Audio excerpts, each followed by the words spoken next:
A tasty story to round out the show. New York Restaurant Week has become a biannual food extravaganza savoured by New Yorkers and tourists.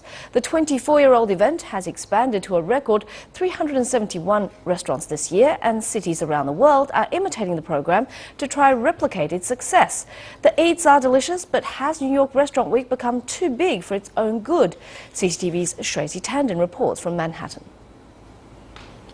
Here in Midtown New York, the steakhouse STK is catering to a bustling lunchtime crowd. STK is one of the 371 New York City restaurants participating in the city's mega successful Restaurant Week event.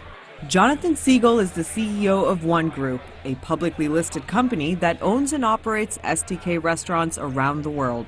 You don't want to miss Restaurant Week really for two reasons. Not just because it adds to the ability to extend your brand to new people, but it keeps you relevant. You know, everybody should want to participate in an opportunity that opens their door to a larger market. And so if we're not in it, I'm disappointed. For 3 weeks, participating New York restaurants offer 3-course lunches for $25 a head and 3-course dinners for $48 a head. Participating restaurants have to offer a substantial discount, and they have to get top ratings on social media sites like Yelp and TripAdvisor, and from guides like Zagat. Some critics say Restaurant Week could grow too fast for its own good. We're not going to grow this program exponentially. We are going to be very careful to grow it in a way that's going to protect the integrity of the program, because after all, we want to make sure that the program is yielding dividends for our restaurants, but also providing a great value for our visitors. If imitation is the sincerest form of flattery, well then New York's Restaurant Week has got plenty to be proud of. The program has been replicated across major cities in the U.S., and it's also gone global to cities like Paris, London, Delhi, and Shanghai.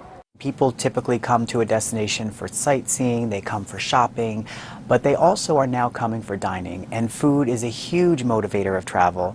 And the fact of the matter is, more destinations are tapping into this idea of foodie destinations. It's certainly a compliment to New York City to see these other destinations also tapping into this. New York's Restaurant Week takes place twice a year, a winter edition that typically starts in the middle of January and a summer edition that happens sometime in June. We would support Restaurant Week whenever it was, because we just think the whole ethos and the whole idea of Restaurant Week is great for us as a business, it's great for our consumers, I think it's great for our city, and I think it's great for the worldwide industry.